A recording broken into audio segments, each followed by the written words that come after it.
Hello students, welcome to my YouTube channel crack concept with Mayank sir. मैं Mayank sir आप सभी का स्वागत करता हूं अपने यूट्यूब चैनल पर। और अभी तक हमने पिछले लेक्चर में कवर किया था प्रेजेंट परफेक्ट टेंस, ठीक है।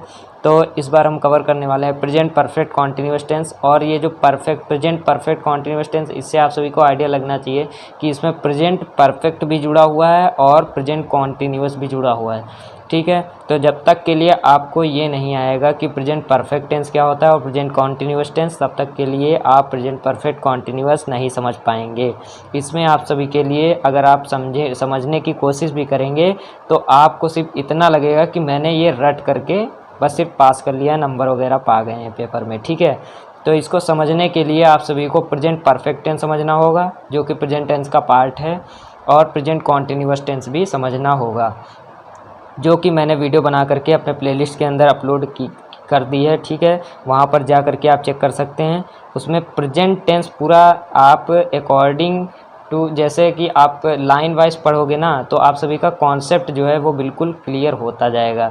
तो आप प्रेजेंट पहले इंडेफिनिट पढ़ना पड़ेगा, ठीक है। प्रेजेंट इंडेफिनिट का अलग यूज़ है और प्रेजेंट कॉन्टिन्यूअस का अलग है, प्रेजेंट परफेक्ट अलग, ये सारे सेंटेंसेस अलग होते हैं, इसीलिए इनको अलग अलग कैटेगरी में रखा गया है, ठीक है। तो प्रेजेंट इंडेफिनिट का इसमें कोई मतलब नहीं होता है, बट इसमें प्रेजेंट परफेक्ट टेंस और प्रेजेंट कॉन्टिन्यूअस टेंस का पूरा महत्व होता है। इसमें आधा पार्ट दोनों का ही इसी में ये दो टेंस से मिलकर बना होता है। प्रेजेंट परफेक्ट और प्रेजेंट कॉन्टिन्यूअस टेंस से ही प्रेजेंट परफेक्ट कॉन्टिन्यूअस टेंस बना हुआ है, ठीक है, निर्माण हुआ है इसको बनाया गया है। तो हम इसमें देखते हैं कि इसकी पहचान क्या होती है। तो मैंने क्या बताया, आप सभी जा करके प्लेलिस्ट में मेरी चेक करके उसमें जो है प्रेजेंट परफेक्ट टेंस आप पढ़ लीजिए अगर आप नए हैं चैनल पर, ठीक है। तो इसमें और प्रेजेंट कॉन्टिन्यूअस भी पढ़ना पड़ेगा आपको, तभी ये लेक्चर मेरा समझ में आएगा। नहीं तो आप बोलेंगे कि ये कहाँ से आप सर ये ऐसा कैसे हो गया है ना, इसमें क्या क्या आप लगा रहे हैं, हेल्पिंग वर्ब अलग यूज़ हो रही है, वर्ब अलग यूज़ हो रही है, ठीक है। तो इसको क्लियर करने के लिए आप प्रेजेंट परफेक्ट टेंस पढ़िए, प्रेजेंट कॉन्टिन्यूअस टेंस, फिर प्रेजेंट परफेक्ट कॉन्टिन्यूअस टेंस, जो कि मैं आप अपलोड करने वाला हूँ, ठीक है। तो ठीक है, इसके आइडेंटिफिकेशन देख लेते हैं, पहचान। इसको पहचानेंगे कैसे कि ये प्रेजेंट परफेक्ट कॉन्टिन्यूअस में है, ठीक है। तो इसको पहचानते इस तरह से हैं कि ये कॉन्टिन्यूअस मतलब काम लगातार चल भी रहा है, हो भी चुका है, ठीक है। मतलब काम प्रेजेंट में है, वो चल रहा है, कॉन्टिन्यूअस में है, ठीक है। तो कॉन्टिन्यूअस का मतलब होता है काम लगातार चल रहा है, और इसमें इस टेंस में जो है एक स्पेसिफिक इसमें टाइम दिया रहता है। ये क्या मैंने लिखा है यहाँ पर, इसमें टाइम दिया रहता है, ठीक है। तो इसमें सबसे पहले देखते हैं लास्ट में, जैसे कि आप कंफ्यूज मत होइएगा कि उसमें प्रेजेंट कॉन्टिन्यूअस टेंस में भी रहा है, रही है, रहे हैं आदि शब्द आते हैं, ठीक है। मैंने बोला था हिंदी में, तो इसमें रहा है, रही है, रहे हैं, इसमें भी आएंगे क्योंकि ये उसी से मिलकर बना हुआ है। बट इसमें जो हेल्पिंग वर्ब है वो हैज बीन सिर्फ एक्स्ट्रा जुड़ा हुआ होता है, क्योंकि ये प्रेजेंट परफेक्ट कॉन्टिन्यूअस में आता है। और ये प्रेजेंट परफेक्ट से बना है क्योंकि परफेक्ट में हैज और हैव अकॉर्डिंग टू सब्जेक्ट लगाई जाती है। सब्जेक्ट अगर सिंगुलर है तो हैज, और अगर सब्जेक्ट अगर प्लूरल है तो हैव। बस कंडीशन परफेक्ट में ये रहती है कि हैज हैव के साथ वर्ब की थर्ड फॉर्म होती है, और इसमें हैज बीन, हैज या हैव स्लैश करके इसमें बीन लगाएंगे, फिर इसके बाद में प्लस वर्ब की फर्स्ट फॉर्म प्लस आईएनजी, मतलब कि ये जो वर्ब की ये जो फॉर्म मैं दिखा रहा हूँ यहाँ पर जो लिखी हुई है वर्ब की first form plus ING form, ठीक है। ये आईएनजी फॉर्म ही हो जाती है, ठीक है। मतलब वर्ब की फर्स्ट फॉर्म में, जैसे कि गो में अगर हम प्लस आईएनजी जोड़ देते हैं तो गो की आईएनजी फॉर्म गोइंग बन जाती है, वैसे ही वर्ब की फर्स्ट फॉर्म प्लस आईएनजी बनती है, वही फॉर्म इसी में यूज़ की जाती है, वर्ब की आईएनजी फॉर्म, ठीक है। तो वर्ब की आईएनजी फॉर्म किसमें और किसमें यूज होती है, प्रेजेंट कॉन्टिन्यूअस टेंस में। तो इसीलिए हाफ इसका ये कॉन्टिन्यूअस टेंस का है और हाफ परफेक्ट टेंस का है। तो हैज हैव इसकी ये रहेगी हेल्पिंग वर्ब, और इसकी रहेगी वर्ब मेन वर्ब, जैसे कि वर्ब की first form plus ING means ING form verb की, ठीक है। तो इसमें अब हम देख लेते हैं जो प्रेजेंट परफेक्ट टेंस है वो इसमें हैज बीन। अब इसमें सिर्फ एक्स्ट्रा क्या लगा हुआ होता है, ये बीन ऐड किया जाता है, बस बीन ही ऐड करना है आपको, बस ये परफेक्ट में और कोई चेंजेस नहीं करना है। प्रेजेंट परफेक्ट और कॉन्टिन्यूअस दो से मिलकर बना हुआ होता है, मैंने अभी तक बताया आपको। और परफेक्ट टेंस में हैज हैव प्लस V3 लगती है वर्ब की थर्ड फॉर्म, और इसमें जब आएगा तो इसमें हैज हैव के साथ प्लस बीन लगा देना है, ठीक है। इसके बाद में कॉन्टिन्यूअस जो होता है इसमें वर्ब की, इसकी सिर्फ वर्ब की फॉर्म ही लगती है, वो भी आईएनजी फॉर्म। अब देखते हैं सेंटेंसेस को फॉर्म कैसे करेंगे, ठीक है। अफर्मेटिव देखते हैं, निगेटिव, इंट्रोगेटिव, इंट्रोगेटिव, निगेटिव देखते हैं एक एक करके, ठीक है। तो हम देख लेते हैं अफर्मेटिव सेंटेंस, ठीक है। तो अफर्मेटिव सेंटेंस में जो स्ट्रक्चर होता है, तो देखिए यहाँ पर मैंने क्या बनाया हुआ है। सबसे पहले लिखेंगे सब्जेक्ट, ठीक है। वीडियो ज़्यादा लंबा हो जाएगा इसीलिए मैं लिख लिख के नहीं समझा रहा हूँ, लिख करके फिर समझा रहा हूँ। बाकी अब वीडियो लंबा ज़्यादा ना हो आप सभी के लिए, इसीलिए व्यवस्था प्रोवाइड की जा रही है, ठीक है। तो आप समझिए, ध्यान से समझिए, सब समझ में आएगा एक एक करके। जो अफर्मेटिव सेंटेंस होते हैं उसके स्ट्रक्चर क्या होते हैं। सब्जेक्ट सबसे पहले लगाएंगे, फिर हैज हैव, क्योंकि वो परफेक्ट कॉन्टिन्यूअस से मिलकर बना हुआ है तो परफेक्ट का हैज हैव लगेगा। फिर प्लस इसमें एक्स्ट्रा ये बीन लगानी पड़ती है, ठीक है। अफर्मेटिव सेंटेंस का subject plus has have plus been, फिर प्लस वर्ब की फर्स्ट फॉर्म प्लस आईएनजी, ठीक है। वर्ब की कौन सी फॉर्म इसमें लगती है, प्रेजेंट परफेक्ट कॉन्टिन्यूअस में आईएनजी फॉर्म, बिकॉज इसमें कॉन्टिन्यूअस का भी आगमन हुआ है, इसमें है, प्रेजेंट है, ठीक है। कॉन्टिन्यूअस भी है, कॉन्टिन्यूअस में आईएनजी फॉर्म लगती है तो इसमें भी लगेगी, ठीक है, क्योंकि ये मिल करके बना हुआ है। फिर प्लस ऑब्जेक्ट, ठीक है। इसके बाद में प्लस सिंस या फॉर, इसमें सिंस और फॉर का यूज़ करेंगे, ये मैं आप सभी को अच्छे से अभी बताने वाला हूँ। इसमें सिंस का यूज़ कहाँ करेंगे और फॉर का यूज़ कहाँ करेंगे, ज़्यादातर बच्चे इसी में कंफ्यूज रहते हैं, वो मैं अभी आपको क्लियर किए दे रहा हूँ, ठीक है। तो सिंस फॉर लगाना है, फिर इसके बाद में प्लस टाइम, ओके। तो सिंस या फॉर हम देख लेते हैं कि कहाँ कहाँ पर लगता है। वैसे मैंने इसमें लिखा हुआ नहीं है, तो इसमें सिंस का यूज हम बता देते हैं कहाँ पे होता है। सिंस जो होता है उसको हम यूज करेंगे स्पेसिफिक टाइम के लिए, जैसे कि स्पेसिफिक टाइम इसमें क्या हो जाएगा, जैसे कि 2 घंटे हो गया और 2 बजे, तो 2 घंटे ये अनस्पेसिफिक है, 2 बजे मतलब कि घड़ी में सिर्फ 2 बजे, मतलब बजे आपको स्पेसिफिक लगना चाहिए। ये जो 2 बजे मैं बोल रहा हूँ ये 2 o'clock होता है, लेकिन 2 घंटे वो चला जाएगा आपका फॉर में, ठीक है। फॉर में क्या आएगा और सिंस में क्या आएगा ये मैं लिखे दे रहा हूँ। तो सिंस में आ जाएगा हमारा 2 बजे हिंदी में मिलेगा, ठीक है। उसको 2 o'clock जब इंग्लिश बनाएंगे तो 2 o'clock बनाएंगे, ठीक है। और इधर इसका डिफरेंस क्या हो जाएगा, 2 घंटे, ठीक है। तो इसमें फॉर 2 आवर्स होगा, ठीक है, फॉर 2 आवर्स। और इसमें सिंस जैसे कि मॉर्निंग हो गया, इवनिंग हो गया, ठीक है, नून हो गया, आफ्टरनून, ओके। तो नून हो गया, मॉर्निंग हो गया, इवनिंग हो गया, सुबह दोपहर शाम, ठीक है, उसमें हम सिंस का यूज़ करते हैं। बट अगर किसी भी टाइम में जैसे घंटे वगैरह हो गया, ठीक है, तो इसमें फॉर का यूज़ करते हैं। और किस में फॉर का यूज़ करते हैं, अब जैसे संडे मंडे हो गया, ठीक है, तो संडे मंडे जैसे कि अगर हम स्पेसिफिक नेम बोलें कि आज संडे है, ठीक है, तो संडे में हो जाएगा since. Sunday Monday Tuesday Wednesday जो नेम है, अगर कहीं पर दे दिया जाए कि राहुल संडे, राहुल जैसे बोल दिया गया, हिंदी में बोल रहा हूँ, राहुल रविवार को मूवी देखने गया था, ठीक है, पिक्चर देखने गया था, ऐसा अगर मैंने बोल दिया, ठीक है, तो उसमें क्या हो जाएगा कि राहुल जो होगा वो गया था पिक्चर देखने, वो भी कब, रविवार को गया था। रविवार किसको, संडे को बोलते हैं, तो वो स्पेसिफिक डे बता रहा है, मतलब वो संडे को ही गया। और अगर देखिए इसमें ये अंतर होता है कि सिंस में संडे मंडे ट्यूसडे वेडनेसडे आएगा, और फॉर में क्या लगाएंगे, 1 वीक लगाएंगे। जैसे वीक के बारे में बोलते हैं, ठीक है, सप्ताह, ओके। तो वीक उसमें आएगा फॉर में, ठीक है, क्योंकि वीक में तो संडे मंडे आते हैं, लेकिन एग्जैक्ट जो इसका नेम होगा वो सिंस में आएगा। आप उम्मीद करता हूँ आप सभी को क्लियर हो गया होगा। वैसे ही जनवरी फरवरी में months, for 1 month, for 2 month इसमें आ जाएगा, मतलब 1 मंथ 2 मंथ इसमें आ जाएगा। बट जनवरी फरवरी मार्च अप्रैल वो सिंस में आएगा, ओके। तो ये सब आप सभी को क्लियर हो जाना चाहिए। और जैसे कोई भी सन आ गया कि वहाँ पर जैसे मेरे पिताजी 2000 से, सन 2000 से, ठीक है, सन 2000 अगर स्पेसिफिक सन दे दिया जाए, ठीक है, तो उसमें सिंस का यूज़ करेंगे, ठीक है। अब जैसे ऐसे बोल दिया जाए कि दो वर्षों से, ठीक है, ऐसे बोल दिया गया 2 सालों से, ओके, तो ये स्पेसिफिक नहीं है, लेकिन ये सन 2000 से रह रहे हैं तो ये स्पेसिफिक है, इसीलिए यहाँ पर सिंस का यूज किया गया, ठीक है। तो यही सब हैं इसमें खूबियाँ, और आगे हम पढ़ते हैं इसका एग्जाम्पल, ये कैसे इसको फॉर्म करेंगे, ठीक है। तो एग्जाम्पल देख लेते हैं।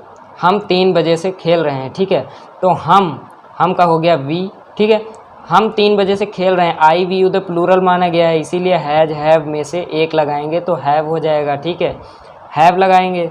हैव फिर ये परफेक्ट कॉन्टिन्यूअस है, इसीलिए यहाँ पर बीन लगाएंगे। तो बीन लगाना बहुत ज़रूरी है, ये अक्सर बच्चे भूल जाते हैं, इसको बिल्कुल अच्छे से ध्यान दे दीजिए और पेपर में बीन ज़रूर से लिख दीजिएगा इसमें, ठीक है। भूलना नहीं है बिल्कुल भी, इतने अच्छे से पढ़ा रहा हूँ तो इसको जो है मतलब अच्छा रिजल्ट मिलना चाहिए। ओके, तो इसमें जो है वी हैव बीन प्लेइंग, ठीक है। प्लेइंग वर्ब की फर्स्ट फॉर्म प्लस आईएनजी, तो प्ले लिखना चाहिए, खेल रहे हैं, ठीक है, तो उसमें आईएनजी फॉर्म, तो प्लेइंग ऑटोमेटिक हो जाएगा उसी में। तो प्लेइंग सिंस क्यों लगा, क्योंकि यहाँ पर 3 बजे है, क्योंकि यहाँ पर स्पेसिफिक टाइम है। अगर 3 घंटे से खेल रहा तो for 2 hours होता, लेकिन 3 बजे से, तो यही चीज़ बच्चे गलती करते हैं 3 बजे और 3 घंटे में, और यही नंबर मार्क्स कट जाते हैं आपके बोर्ड परीक्षा में। और कोई भी मतलब class 5th 6th 7th 8th 9th किसी भी स्टैंडर्ड के हो, इसी में बच्चे कन्फ्यूज हो जाते हैं। तो इसमें क्या करना है, आप सभी को देखना है, नज़र डालना है यहाँ पर बजे है या घंटे, ठीक है। तो घंटे होगा तो यहाँ पर for लग जाएगा, लेकिन 3 बजे है तो सिंस लगा है, ठीक है, इसीलिए। और सिंस लगा है, 3 बजे है एग्जैक्ट टाइम है, तो इसलिए 3 o'clock लिखेंगे। लेकिन यहाँ 3 घंटे होता तो for 2 hours घंटे लिखते, ठीक है, ये चीज़ होता है इसमें। अब देख लेते हैं इसमें निगेटिव सेंटेंस का। निगेटिव सेंटेंस क्या होते हैं इसमें, तो सब्जेक्ट प्लस हैज हैव। अब इसमें बात आती है, मैंने पिछले लेक्चर में भी ये चीज़ बताई थी कि हैज हैव जो है, इसके बाद कोई एक्स्ट्रा वर्ड अगर आ जाए, ठीक है, जैसे बीन आ गया, सब्जेक्ट हैज हैव बीन। अब बहुत लोग इसमें नॉट में कंफ्यूज हो जाते हैं, तो हैज हैव बीन नॉट ऐसे कुछ लगा देते हैं, या नॉट हैज हैव बीन ऐसे बोल देते हैं, ठीक है। तो हमको क्या करना है, जो हेल्पिंग वर्ब होगी जो इसकी लगती है हैज बीन हैव बीन, तो नॉट कहाँ पर लगाना है, सब्जेक्ट तो लिखना ही लिखना है, has have been have been subject के अकॉर्डिंग लगाना ही है। अगर सिंगुलर है सब्जेक्ट तो हैज बीन लगेगा, अगर प्लूरल है तो हैव बीन लगेगा। अब निगेटिव की बात आती है तो उसमें नॉट कहाँ पर लगता है, तो हैज बीन के बीच में लगेगा और हैव बीन के बीच में लगेगा, ठीक है, ये चीज़ होती है। तो ऐसे हैज हैव लिख दिया, फिर प्लस नॉट, फिर बीन, वर्ब की first form plus ING plus object plus since for plus time, ठीक है। ये तो होना ही होना है इसमें, मतलब ऐसे ही इसका सेंटेंस का फॉर्मेशन करेंगे। तो देखते हैं इसमें, इसका एग्जांपल देख लेते हैं। हम 3 घंटे से नहीं खेल रहे हैं, ठीक है, हम 3 घंटे से नहीं खेल रहे हैं, तो 3 घंटे, ठीक है, 3 घंटे मतलब फॉर लगेगा, यहाँ पर ध्यान देना है। 3 बजे होता तो सिंस लगता, ठीक है। तो यहाँ पर जो है ये से, अब इसमें ये मत लगाने लगना, इसमें बच्चे बहुत कंफ्यूज होकर के ये लिखते हैं फ्रॉम 2 hours, ठीक है, फ्रॉम 3 hours ऐसे लिखते हैं, तो ये नहीं लिखना। फ्रॉम इसका कोई मतलब नहीं है, इसका 3 घंटे से नहीं खेल रहे हैं तो से का फ्रॉम नहीं लिखना है। इसमें सिर्फ कैसे बनाना है, सब्जेक्ट लिखना है, फिर हैज हैव के according I we you they plural माने जाते हैं, इसीलिए हैव लगाया गया। फिर यहाँ पर नॉट हो गया, नॉट बीन, इनके बीच में हमने बताया था हैज हैव बीन के बीच में नॉट लगता है, ठीक है। इसके बाद में प्लेइंग जैसे वर्ब की फर्स्ट फॉर्म प्लस आईएनजी, ठीक है, और इसके बाद सिंस या फॉर लगाएंगे। फॉर उसमें मैंने समझा दिया है आपको, 3 घंटे इसीलिए यहाँ पर फॉर लगा है। 3 घंटे से, तो इसमें फ्रॉम वगैरह कुछ भी यूज़ नहीं करना है, 3 घंटे से for 3 hours, ठीक है। तो उम्मीद करता हूँ ये आपको समझ में आ गया होगा। आप चलते हैं अपने इंट्रोगेटिव सेंटेंसेस की ओर। तो देख लेते हैं हम अपना इंट्रोगेटिव सेंटेंस, इसमें क्या होता है, इसका स्ट्रक्चर देखते हैं। इंट्रोगेटिव हमने कई लेक्चर में जितने भी पीछे बताया है, जितने भी पढ़ाया है अभी तक, प्रेजेंट इंडेफिनिट कॉन्टीन्यूअस परफेक्ट, ठीक है, सब में बताया है कि इंट्रोगेटिव के 2 पार्ट होते हैं, फर्स्ट टाइप और सेकंड टाइप। फर्स्ट टाइप में अगर क्वेश्चन वर्ड, वो क्या कहते हैं, अगर क्या से स्टार्टिंग हो सेंटेंस, ठीक है, अगर क्या से स्टार्टिंग हो, जैसे कि क्या मैंने खाना खाया है ना, ऐसा अगर कोई सेंटेंस बने, ओके, तो वो आ जाएगा फर्स्ट टाइप में। बट क्या मैंने खाना खाया इस टेंस में नहीं रहेगा, ठीक है, वो तो पास्ट में चला जाएगा, पास्ट इंडिफिनिट में। बट इसमें अब उसी टाइप से बनाएंगे कि क्या पहले आए, ठीक है, क्या सेंटेंस में पहले आए, तो जैसे क्या शाम से वर्षा हो रही है, ऐसा आ सकता है इसमें, ठीक है। तो वही मैं अभी एग्जाम्पल इसी का फर्स्ट टाइप नीचे पढ़ाने वाला हूँ। तो इसमें जो है हैज हैव, सबसे पहले मैंने क्या बोला था, हेल्पिंग वर्ब लगेगी प्लस सब्जेक्ट लगेगा, फिर बीन। अब हैज हैव बीन फिर सब्जेक्ट नहीं लगाना है। हमने क्या बोला कि जो इंट्रोगेटिव सेंटेंसेस होते हैं कि इसके अंदर जो भी फर्स्ट टाइप का होता है या सेकंड टाइप का होता है, इंट्रोगेटिव में सबसे पहले इसकी मेन जो भी इसका हेल्पिंग वर्ब होती है जिस पर ये बेस्ड होता है, ठीक है, हैज हैव जैसे है, ठीक है, इसके बिना इसका ये सेंटेंस अधूरा रहेगा। तो हैज हैव जो है तो हैज हैव पहले लगाएंगे, इसके बाद में सब्जेक्ट लिखेंगे। सब्जेक्ट क्यों लिखेंगे? सब्जेक्ट इसलिए लिखेंगे क्योंकि अगर बीन ये आगे आ जाएगा तो सब्जेक्ट के बाद नॉट फिर कैसे लगेगा? नॉट जो है वो हैज हैव बीन के बीच में नॉट आता है ना। तो ये चीज़ है, अगर सब्जेक्ट के बाहर निकल जाएगा तो नॉट के बीच में अकेला ही रहेगा, तो सब्जेक्ट का क्या काम फिर? तो इसीलिए यहाँ पर हैज हैव के बाद नॉट आना ज़रूरी रहता है। इसीलिए इसके अंदर वो इंट्रोगेटिव निगेटिव का मैं बता रहा हूँ, नॉट आना ज़रूरी रहता है, ठीक है। तो कंफ्यूज मत होइएगा, वो मैं अभी नीचे पढ़ाने वाला हूँ सभी को।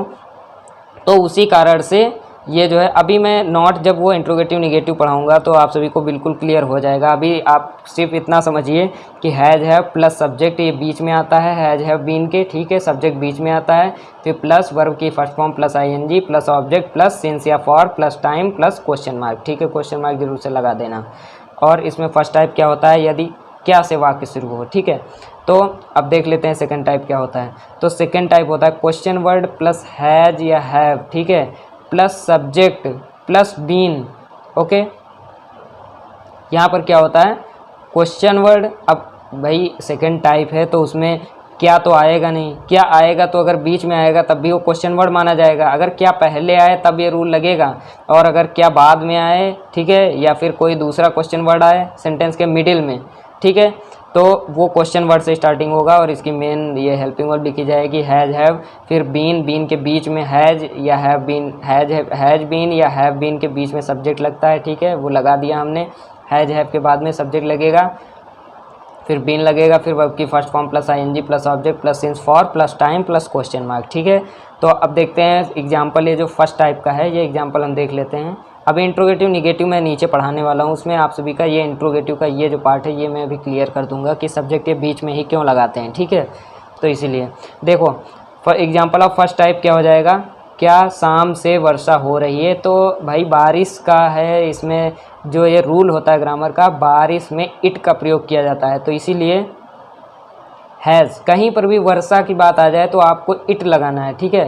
क्या लगाना है? सब्जेक्ट इट लगाना है। तो इसमें क्या हो जाएगा? हैज। अब इट है तो भाई ये इट सिंगुलर में ही आएगा, ठीक है। तो हैज हो जाएगा, हैज सब्जेक्ट के अकॉर्डिंग हैज, फिर सब्जेक्ट हो गया इट, फिर बीन है ना, हैज बीन के बीच में सब्जेक्ट आता है वही लिख दिया, फिर रेनिंग सिंस इवनिंग। अब सिंस क्यों? इवनिंग मैंने बोला था सुबह दोपहर शाम जो आया है उसमें सिंस लगता है, ठीक है, तो इसीलिए लगा दिया। अब इसके बाद में हम देखते हैं एग्जाम्पल ऑफ सेकंड टाइप का, ठीक है। एग्जाम्पल ऑफ सेकंड टाइप तो देखते हैं इसमें, राम 2 बजे से क्यों पढ़ रहा है, ठीक है। राम 2 बजे से क्यों पढ़ रहा है, तो क्वेश्चन वर्ड बीच में आया कि नहीं आया?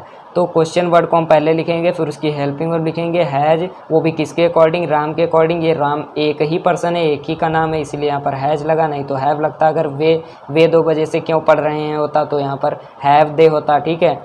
तो आई वी यू दे उसमें प्लूरल में माने जाते हैं इसीलिए। तो इसमें वाई हैज राम के अकॉर्डिंग लगा हुआ है, फिर बीन यहाँ पर छूट गया था थोड़ा सा तो वही लिख दिया हूँ यहाँ पर, why has Ram been reading since 2 o'clock, क्योंकि वो 2 बजे से पढ़ रहा है, ये चीज़ ध्यान दीजिएगा आप, ठीक है, 2 घंटे से नहीं 2 बजे से, तो इसलिए सिंस 2 o'clock, ठीक है।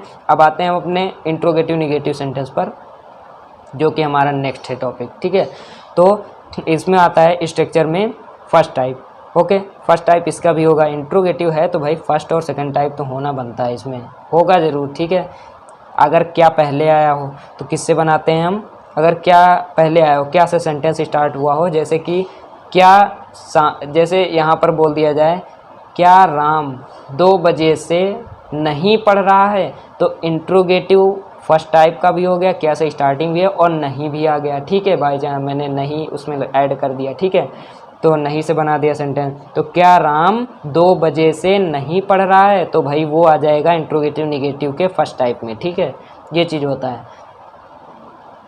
तो देखते हैं इसमें हैज हैव हो जाएगा, ठीक है, उसकी हेल्पिंग वर्ब जो कि लगती है has have present perfect continuous में, ठीक है, आपको अभी इंट्रोडक्शन में बताया गया था, हैज हैव लगती है, फिर plus subject plus not plus been. अब बात समझ में आई यहाँ पर कि हमने निगेटिव सेंटेंस में क्या बोला था कि हैज बीन हैव बीन के बीच में ही नॉट लगता है, तो नॉट भाई जब बीच में लगेगा तो ये हमेशा याद रखना है कि नॉट जब बीच में लगेगा तो क्या सब्जेक्ट बाद में लिखेंगे, ऐसा तो थोड़ी ना कहीं किसी भी सेंटेंस में होता है, वो सब्जेक्ट नॉट के आगे ही होता है। मीन्स आप हेल्पिंग वर्ब लिखोगे फिर सब्जेक्ट लिखोगे, सिंपल वर्ड में बता रहा हूँ, हेल्पिंग वर्ब लिखेंगे आप, इंट्रोगेटिव निगेटिव या इंट्रोगेटिव कोई भी सेंटेंस हो तो उसमें हैज हैव लगाएंगे आप हेल्पिंग वर्ब, फिर इसके बाद में प्लस सब्जेक्ट लिखेंगे। सब्जेक्ट के बाद में हमेशा याद रखिएगा सब्जेक्ट के बाद में ही इंट्रोगेटिव सेंटेंसेस में नॉट लगाया जाता है। और अगर नॉट ये हैज हैव बीन के बीच में लाई करता है, पढ़ता है, हैज हैव बीन के बीच में लगाया जाता है, तो भैया सब्जेक्ट क्या बताया मैंने कि सब्जेक्ट के बाद हमेशा नॉट लगता है, तो मतलब कि नॉट के पहले सब्जेक्ट होना जरूरी है। तो भाई नॉट जब हैज हैव बीन के बीच में लगता है तो सब्जेक्ट भी लगेगा, जाहिर सी बात है। तो सब्जेक्ट फिर plus not plus been plus verb की first form plus ING plus object plus since for plus time plus question mark. ठीक है, ये है हमारा क्वेश्चन मार्क, हाईलाइट कर दें इसको। तो इसका आप स्ट्रक्चर सेकंड टाइप का समझ लेते हैं। वैसे इसमें भी है, अब फर्स्ट टाइप में क्या से स्टार्ट हुआ था तो इसीलिए अब इसमें क्वेश्चन वर्ड बीच में आएगा, तो यहाँ पे क्वेश्चन वर्ड ऐड कर देना, बाकी सब सेम ही स्ट्रक्चर रहेगा इसका भी। ठीक है, क्या रहेगा, हैज हैव लगाएंगे, क्वेश्चन वर्ड के बाद हैज हैव यही, ठीक है, फिर सब्जेक्ट प्लस नॉट फिर बीन लगाएंगे। ठीक है, तो नॉट हैज हैव के बीच में लाई करता है तो सब्जेक्ट भी इसके आगे लाई करेगा, क्योंकि इसका ग्रामर का रूल होता है इंट्रोगेटिव सेंटेंसेस में सब्जेक्ट के बाद ही नॉट आता है। ठीक है, तो नॉट जब सब्जेक्ट के बाद आता है, तो जब नॉट हैज हैव बीन के बीच में लाई करता है तो जाहिर सी बात है इसके लगा हुआ आगे वाला सब्जेक्ट भी बीच में लाई करेगा। तो ये कारण होता है इसका सब्जेक्ट का बीच में लाई करने वाला कारण। ठीक है, तो इसीलिए लाई करता है। और देखते हैं वर्ब की first form plus ING plus object plus since for plus time plus question mark. Okay, तो अब इसका फर्स्ट टाइप का ये देख लेते हैं, हम इसका एग्जाम्पल देख लेते हैं। तो एग्जाम्पल इसका है, फर्स्ट टाइप का एग्जाम्पल है, क्या शाम से वर्षा नहीं हो रही है, उसी से रिलेट करके लिया हूँ। ठीक है, एग्जाम्पल इसका, तो क्या शाम से वर्षा नहीं हो रही है, तो इसमें क्या हो जाएगा, हैज़, मतलब इट। मैंने क्या बोला, वर्षा जहाँ पर बारिश की बात आ जाए तो वहाँ पर इट लेते हैं। ठीक है, तो इट ले लिया तो यहाँ पर हैज हो गया। ठीक है, हैज सिंगुलर है इसीलिए हैज, फिर नॉट बीन। ओके, तो ये सब्जेक्ट और नॉट, सब्जेक्ट के बाद में हमेशा बोला था मैंने नॉट आएगा, तो भाई नॉट जब हैज बीन हैव बीन के बीच में लाई करता है तो सब्जेक्ट जाहिर सी बात उसी के साथ में ये चला यहीं पर आकर के। अब नॉट के आगे जब ये सब्जेक्ट के बाद नॉट लगता है तो नॉट जब लग रहा है जब बीन के बीच में तो सब्जेक्ट भी लगेगा। ठीक है, तो हैज इट सब्जेक्ट हो गया, फिर नॉट हो गया, फिर बीन हो गया, फिर रेनिंग हो गया, वर्ब की फर्स्ट फॉर्म प्लस आईएनजी, फिर सिंस फॉर हो गया, सिंस इवनिंग मैंने बोला था कि अगर सुबह शाम है ना, सुबह शाम दोपहर की बात आए तो उसमें सिंस नून है ना, और सिंस इवनिंग सिंस मॉर्निंग लगता है। ठीक है, तो एग्जांपल ऑफ सेकंड टाइप का देखते हैं, राम 2 बजे से किताब क्यों नहीं पढ़ रहा था, तो इसमें क्वेश्चन वर्ड आ गया, तो यहाँ पर वाई हो गया। ठीक है, अब नहीं का अभी नहीं लिखना है, वाई फिर वो लगाएंगे helping verb, has, Ram singular है इसीलिए हैज लगा, नहीं तो हैव लगता, प्लूरल होता सब्जेक्ट तो। ठीक है, तो यहाँ पर राम, फिर इसके बाद में अब सब्जेक्ट आया तो हमने क्या बोला, इंट्रोगेटिव में सब्जेक्ट के बाद ही नॉट होता है, नॉट हो गया, फिर बीन, फिर reading book since 2 o'clock। Since क्यों लगा, क्योंकि यहाँ पर 2 बजे से है, ये ध्यान रखना आप सभी को। तो आप सभी को टफ ज़रूर लग रहा होगा, लेकिन आप इसको वीडियो को 2-3 बार 4 बार, ठीक है, आप देखिए और समझने की पूरी कोशिश करिए। उम्मीद करता हूँ आप सभी को सब समझ में आ जाएगा। ठीक है, और अगर बाई चांस एक में नहीं आया तो एक बार में, ठीक है, तो 2-3 बार आप वीडियो इसको देख सकते हैं पॉज करके। ठीक है, और आप उम्मीद करता हूँ आपका जो पेपर होगा वो मैं गारंटी के साथ बता रहा हूँ कि उसमें आप सभी के फुल मार्क्स आएंगे सेंटेंस के चलते। ठीक है, तो इसीलिए मैं आगे बढ़ता हूँ। ओके, तो अब आगे का जो हमारा लेक्चर होगा वो प्रेजेंट पास्ट इंडेफिनिट होगा। ठीक है, आप प्रेजेंट परफेक्ट, प्रेजेंट टेंस का मैंने पूरा आप सभी को एक्सप्लेन कर दिया। प्रेजेंट इंडेफिनिट मैंने क्या क्या एक्सप्लेन किया, present tense, past tense, future tense. ठीक है, उसमें से प्रेजेंट टेंस के जो पार्ट होते हैं, present indefinite, present continuous, present perfect continuous. ठीक है, प्रेजेंट परफेक्ट कॉन्टीन्यूअस पढ़ा के जस्ट अभी मैं लीव कर रहा हूँ इसको। ठीक है, और अब इसके बाद का जो पास्ट इंडेफिनिट पास्ट टेंस का जो लेक्चर होगा, फर्स्ट लेक्चर, वो मैं आपको जल्द से जल्द प्रोवाइड करा दूंगा और आप पढ़ते रहिए। ठीक है, और उम्मीद करता हूँ आपका कोई भी मार्क्स नहीं कटेगा, इंग्लिश में अगर आप हमारे चैनल पर अगर पढ़ रहे हैं तो, अगर अच्छे से पढ़ रहे हैं तो, और अगर आपको समझ में एक बार में वीडियो नहीं आती तो उसको 2 से 3 बार ज़रूर से ज़रूर देखिए और उसको समझने की पूरी कोशिश करिए, सब समझ में आएगा। बिल्कुल बहुत ही आसान चैप्टर है, ठीक है। ये टॉपिक बहुत ही आसान है, टेंसेस कोई बड़ी बात नहीं है। अभी मैं इसके बाद में एक्टिव पैसिव, डायरेक्ट इनडायरेक्ट, ठीक है, ये सब वीडियो भी बनाऊँगा धीरे धीरे लेवल के हिसाब से। अभी जस्ट पास्ट टेंस जो है वो मैं पढ़ाने वाला हूँ, पास्ट टेंस की वीडियो भी अपलोड करूँगा। और अगर आप सभी को वीडियो पसंद आई हो तो उसको लाइक ज़रूर से कर देना और सब्सक्राइब कर दीजिए, जिससे कि हम जो भी वीडियो मैं अपलोड करता रहता हूँ ग्रामर से रिलेटेड वो आप सभी को प्रोवाइड हो पाए टाइम टू टाइम, ठीक है।